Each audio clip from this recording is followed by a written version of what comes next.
Hey everybody, it's Jason Blaha here, and once again it's time for the Q&A, so let's go ahead and get this started. Alright, first question. What are your thoughts on Matt Wennings Conjugate variations versus Westside Louie percentages on max effort speed days?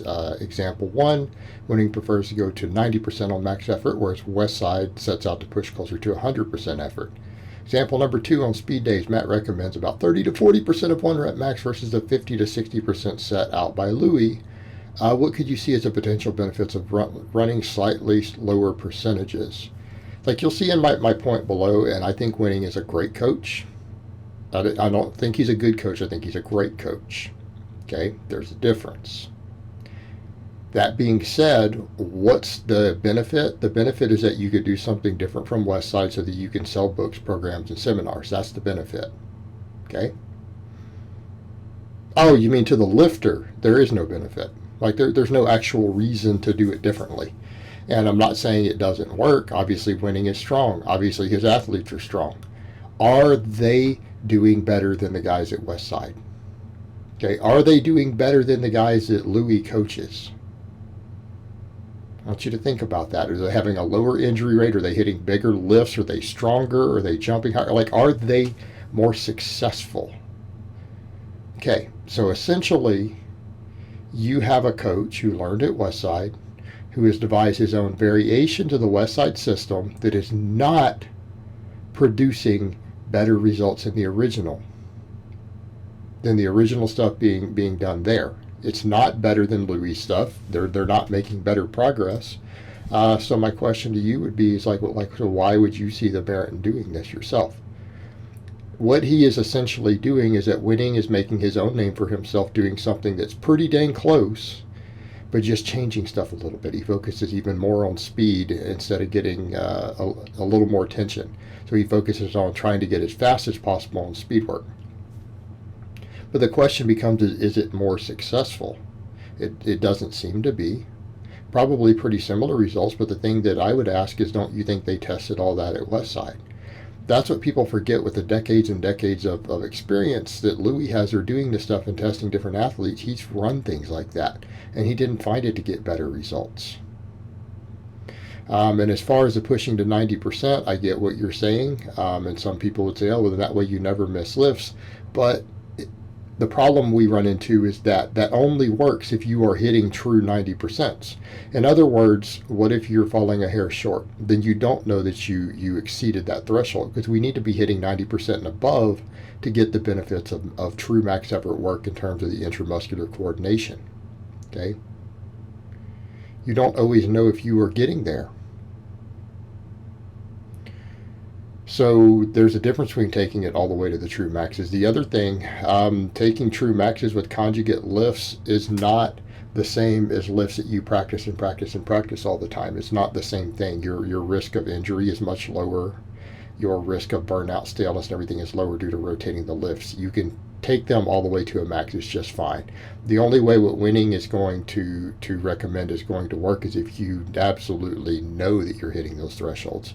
In other words, if your max is actually 560, not 545, and you hit 500, you didn't actually reach that threshold. So there's problems with doing that outside of the care of a coach full time. I wouldn't recommend you do that on your own at all. All right, next question. How come you recommend 60 to 70% for speed work, and Louie Simmons' book of methods, he recommends 50 to 60% on dynamic effort days? Because Louie's recommendations for those ranges are for people who are using bands and chains. I don't recommend 60 to 70%. I recommend that if you don't have access to accommodating resistance. And I recommend you go 60, 65, 70% as baseline to learn how to do speed work and to assess from there. You will need to adjust those percentages based upon your bar speeds. Okay? We're talking about people who are doing straight weight. Louie does not recommend that you do straight weight. The only way he's generally going to have you do straight weight is if you don't have access to bands and chains. Well, any place where he's coaching, including at his gym, they have limitless combinations of bands and chains and weight reducers and everything imaginable. Okay? So in that situation, it's a non-issue. So when he's talking about, say, having 50% on the bar, or 60% on the bar, he's talking about adding 25% band or chain to that generally. Okay?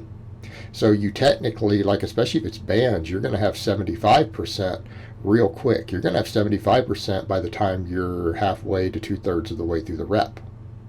All right? Chains is a different curve, of course. Chains and bands have a completely different acceleration curve. So you're dealing with something different. So his recommendations are for the bar weight, and then you're adding accommodating resistance. Keep in mind, he also has waves that are even more aggressive. All right? He has ones that have you run up to 33% band or chain tension. Like 33% band tension running 47, like 52 and 57%. Okay, that's even more aggressive. We're talking about at that point hitting 90% of your 1 rep max on the top part of the lift for speed work. So he gets even more aggressive with some of that. So keep in mind, a lot of things have changed since the Book of Methods. That book is like 12 or 13 years old. Yes, I have it.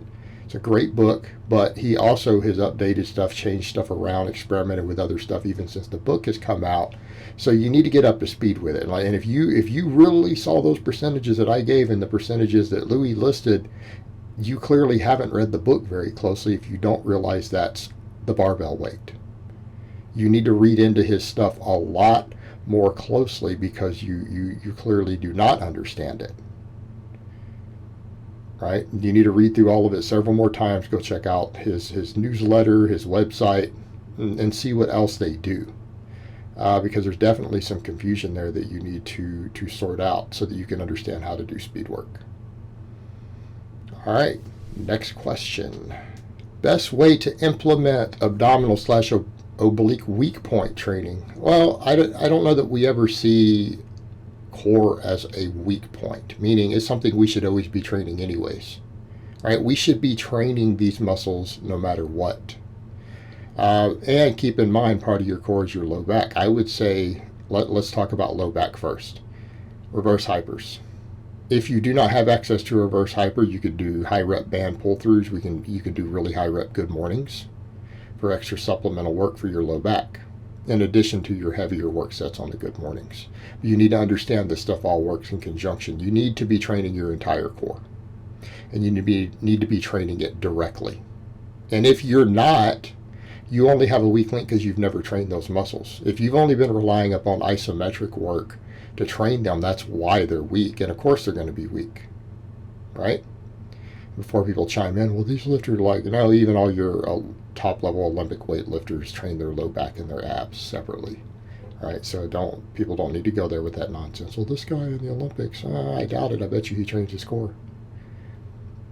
So what do I consider probably the best exercises for your abdominals and obliques? Right up front, hanging leg raises. I love hanging leg raises. I don't ever do them on camera, and I don't care to, and it's fine.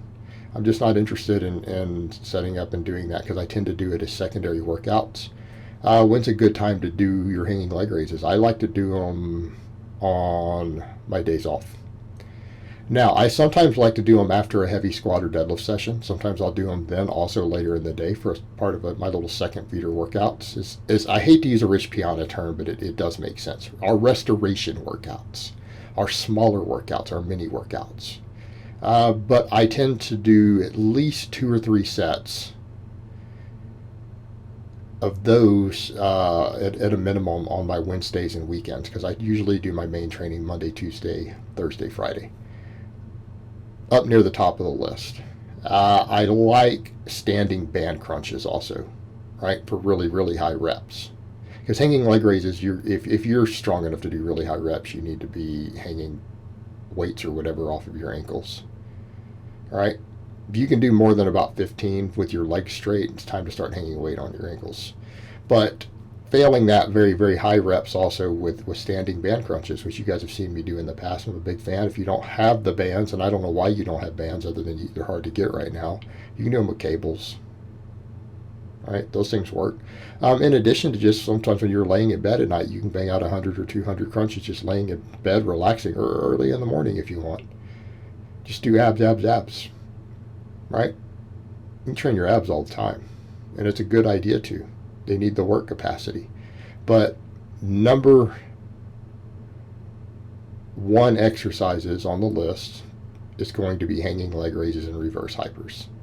Like if you did nothing else for those areas, that would actually get the job done pretty well. Like if you're still working on a 500-pound squat, like you haven't hit 500-pound squat raw, those will actually get you the core that you need to get there.